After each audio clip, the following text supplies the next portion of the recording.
Hello, नमस्कार साथियों। आप सभी का स्वागत है मेरे चैनल राधे एकेडमी पर। तो आज की वीडियो लेक्चर में हम बात करेंगे कि एमए हिंदी साहित्य सेमेस्टर 1 में जो भी हमारे साथी हैं, ये वीडियो उन सब के लिए है। तो इस वीडियो लेक्चर के माध्यम से मैं आपको बताना चाहूँगा, इसमें हम एमए जो सेमेस्टर 1 है उससे संबंधित क्या क्या जानकारी है, साथ में हम आज पाठ्यक्रम पर चर्चा करेंगे और देखेंगे कि पाठ्यक्रम को मैं आगे आपको जो भी आपको ज़रूरत हो उस हिसाब से मैं आपको पाठ्य सामग्री प्रदान करूंगा। तो आप एक बार ये वीडियो जरूर देखिएगा, ठीक है। तो आइए हम देखते हैं, अपने पाठ्यक्रम की चर्चा करेंगे। साथियों, अगर हम पाठ्यक्रम की चर्चा करें, आप पाठ्यक्रम से पहले भी अवगत होंगे, लेकिन अगर हम किसी भी चीज़ की तैयारी कर रहे हैं, अगर हम कुछ भी अपना देख रहे हैं, तो उससे पहले हमें सबसे पहले अपना पाठ्यक्रम जरूर हमें पता होना चाहिए कि हमारा पाठ्यक्रम क्या है और पाठ्यक्रम क्या रहने वाला है। अगर हमें अपना पाठ्यक्रम पता होता है तो हम आधी तैयारी तो हमारी वैसे ही हमारे माइंड में सेट रहती है कि हमारा ये हो गया, ये नहीं हुआ है, या हमें किस प्रकार से तैयारी करनी है। क्योंकि अब ज़्यादा दिन नहीं है हमारे एग्जाम होने में, क्योंकि हमारे असाइनमेंट भी अब जमा हो चुके हैं और अब असाइनमेंट जमा होने के बाद दिसंबर में, नवंबर हमारा आधा हो चुका है, अब दिसंबर में हमारे एग्जाम है। तो आप अपने एग्जाम को भी ध्यान में रखिए। तो अगर हम पाठ्यक्रम की चर्चा करेंगे तो उसमें देखेंगे कि हम पाठ्यक्रम को किस हिसाब से लेकर चलने वाले हैं, ठीक है दोस्तों। तो दोस्तों, सेमेस्टर 1 में देखना हमारे 5 पेपर हैं, कुल 5 पेपर। वो हमारे कौन कौन से हैं? तो उनमें हमारा जो प्रश्न पत्र 101 है वह है हमारा हिंदी साहित्य का इतिहास। यानी इसमें हमें हिंदी साहित्य का इतिहास पर लेकर चलना है कि हिंदी साहित्य के इतिहास में हमें आदिकाल से रीतकाल तक इसमें हमें देखना है।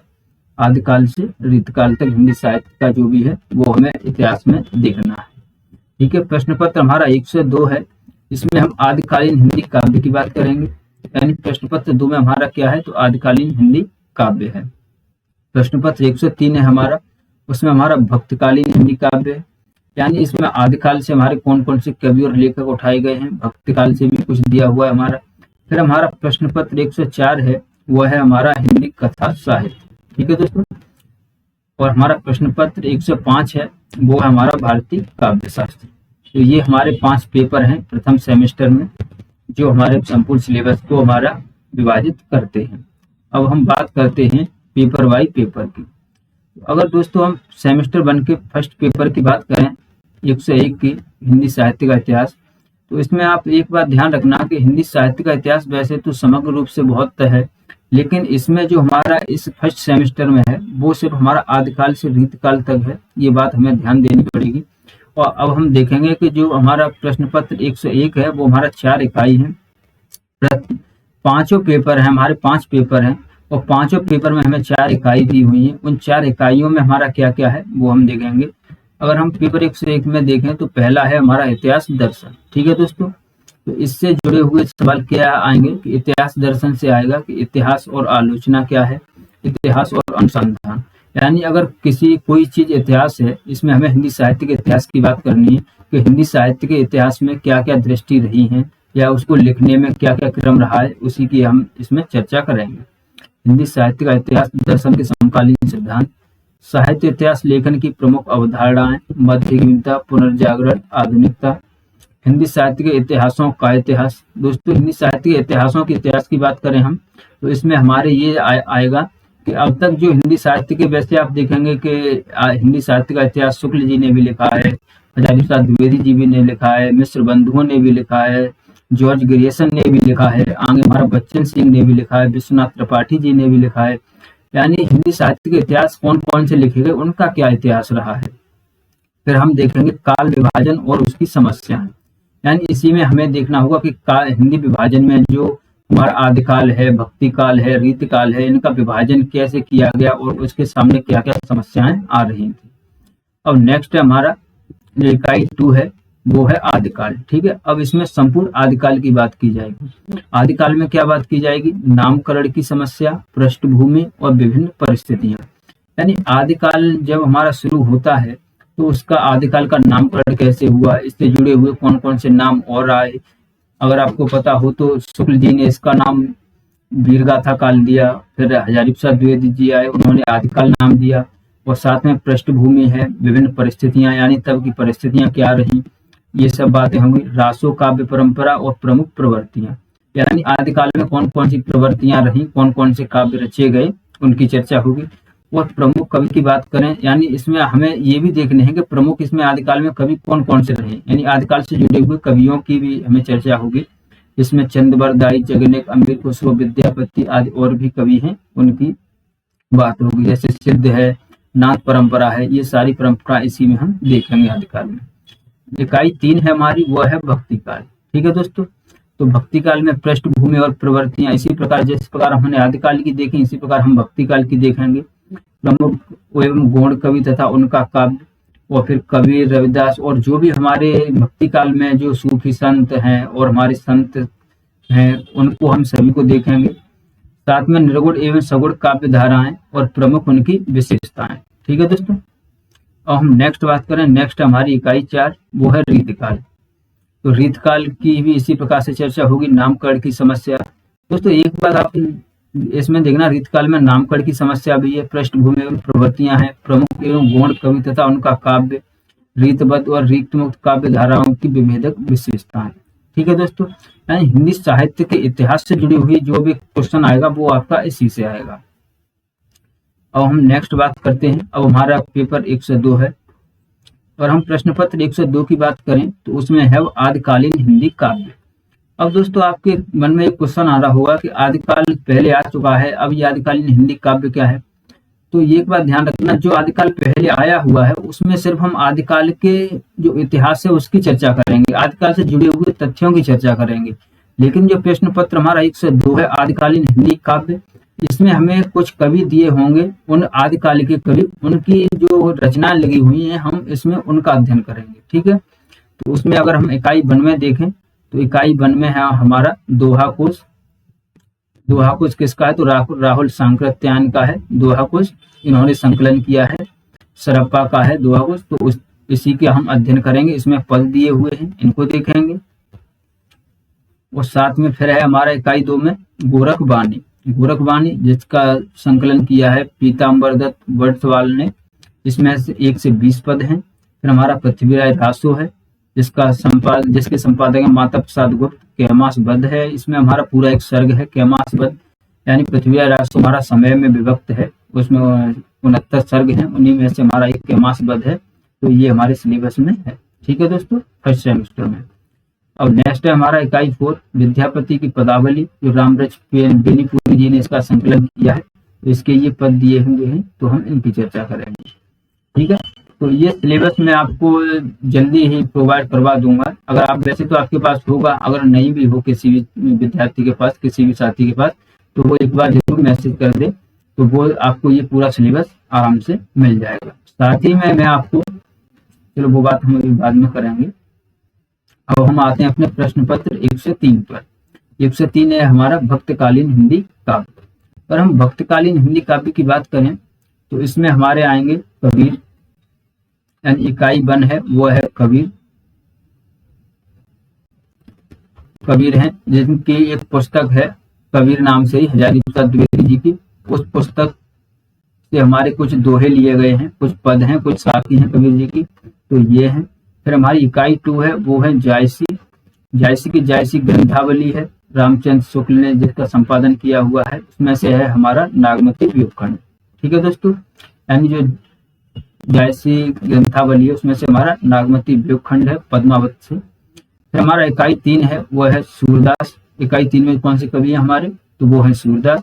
सूरदास का है भ्रमर गीत सार, जिसका संपादन रामचंद्र शुक्ल जी ने किया है। उसमें से जो पद हैं वो हमारे 22 पद लगे हुए हैं, हम इन पदों की चर्चा करेंगे। फिर है हमारे तुलसीदास। नेक्स्ट कवि हैं हमारे इकाई 4 में, वो है तुलसीदास। तो उनकी लगी हुई हमारी विनय पत्रिका, जिसका संपादन किया है वियोगी हरि जी ने। ठीक है दोस्तों, तो 20 पद ये है, तो हम भक्ति काल में इनकी चर्चा करेंगे। अब हमारा आता है प्रश्न पत्र 104। अगर हम प्रश्न पत्र अपने 104 की बात करें तो 104 प्रश्न पत्र है हमारा हिंदी कथा साहित्य। ठीक है दोस्तों, अब साथ ही अब हिंदी कथा साहित्य में क्या है हमारा, हिंदी कथा साहित्य में हमारी 4 इकाई है। उन 4 इकाई में क्या है, जो हमारी पहली इकाई है उसमें है हमारा गोदान उपन्यास। ठीक है दोस्तों, तो गोदान उपन्यास है जो प्रेमचंद जी का है, तो इससे जुड़े हुए क्वेश्चन आएंगे इसमें। फिर इकाई 2 है वो है मैला आंचल, हरिशुरनाथ रेणु जी का है। फिर इकाई 3 में है हमारी कहानी,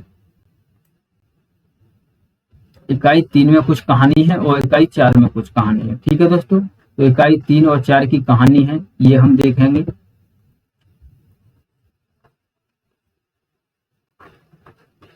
फिर है हमारा प्रश्न पत्र 105 भारतीय काव्य शास्त्र। भारतीय काव्य शास्त्र में भी हमारी 4 इकाई है। अगर दोस्तों देखा जाए तो सबसे, अगर आपको लग रहा होगा कि सबसे कठिन पेपर हमारा काव्य शास्त्र वाला ही है, तो हाँ जी बिल्कुल सही है, सबसे कठिन काव्य शास्त्र ही आता है, क्योंकि इसमें न तो हमारी इतनी रुचि होती है, न हम इसे इतना पढ़ सकते हैं कि न हमारी इसमें रुचि ही नहीं लगती है पढ़ने में, तो इसलिए हमें कठिन लगता है। लेकिन कोई बात नहीं, क्वेश्चन तो आएगा वो और वो हमें लिखना ही पड़ेगा एग्जाम में। तो इकाई 1 में है हमारा काव्य का स्वरूप, काव्य लक्षण, काव्य के तत्व, काव्य सृजन की प्रक्रिया, काव्य हेतु, काव्य प्रयोजन और काव्य की आत्मा, ये हमारी इकाई 1 में है, यानी यहाँ पर हम काव्य से परिचित होंगे। फिर है हमारा रस सिद्धांत। रस सिद्धांत में रसानुभूति की प्रक्रिया, रसानुभूति का स्वरूप, साधारणीकरण, करुण रस का आस्वाद। ठीक है दोस्तों, फिर हमारी इकाई 3 की बात करें तो इनमें से हमारे काव्य शास्त्र कुछ संप्रदाय दिए हुए हैं, जैसे अलंकार सिद्धांत है, सिद्धांत कहिए या अलंकार संप्रदाय कहिए, इसमें हमें सब कुछ ही देखना होगा। अलंकार सिद्धांत में उसकी स्थापना है, अलंकार के भेद और उपभेद। फिर है हमारा रीत सिद्धांत, उसकी स्थापना है, रीत के भेद, उपभेद, काव्य गुण और काव्य दोष। फिर वक्रोक्ति सिद्धांत और उसकी स्थापना है।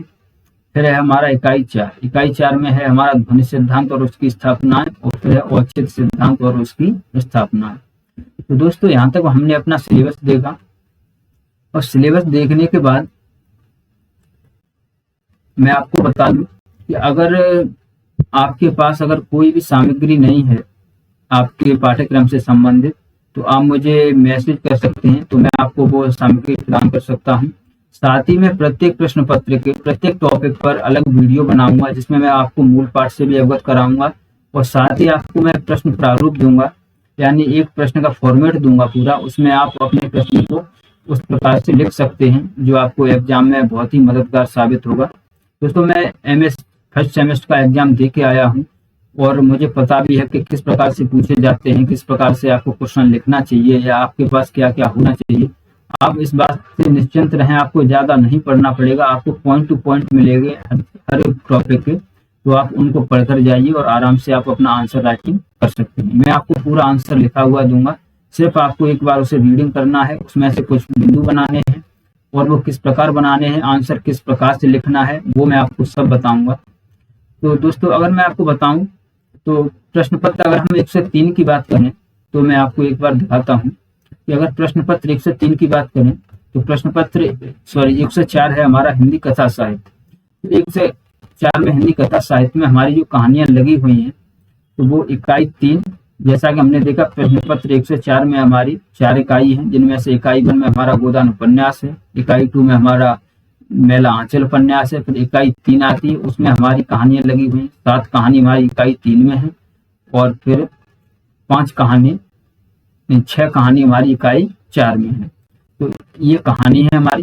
तो मैं आपको ये कहानी नेक्स्ट वीडियो से हम ये करेंगे कि आपको एक एक कहानी और उससे उसका मैं मूल पाठ का अध्ययन कराऊंगा, साथ ही उससे जुड़े हुए क्वेश्चन PYQ क्या रहे हैं, मैं PYQ भी आपके सामने रखूंगा, और PYQ के माध्यम से और उस कहानी से किस प्रकार क्वेश्चन बन सकता है, वो मैं आपको सारे क्वेश्चन के संभावित क्वेश्चन बताऊंगा, और साथ ही आपको एक क्वेश्चन बना के दूंगा, क्वेश्चन फॉर्मेट दूंगा, जिससे आप उस प्रश्न को पढ़ करके अगर परीक्षा में प्रश्न आता है तो वो आप बहुत अच्छी तरीके से लिख सकते हैं। ठीक है दोस्तों, तो अगर आपको ये वाली PDF चाहिए जिसमें आपके लगभग 7 और 13 कहानियां हैं, ये 13 कहानियां एक ही PDF में है, अगर आपको ये वाली PDF चाहिए तो आप मेरे टेलीग्राम चैनल राधे एकेडमी से जुड़ जाइए, और साथ ही हमारा एक WhatsApp चैनल है राधे एकेडमी के ही नाम से, तो आप उसे भी ज्वाइन कर लीजिए, क्योंकि अब इससे आपके पाठ्यक्रम से संबंधित आपको कहीं भी भटकना नहीं होगा, सीधा आपको जो भी आपका पाठ्यक्रम है वो आपको इसी में मिल जाए।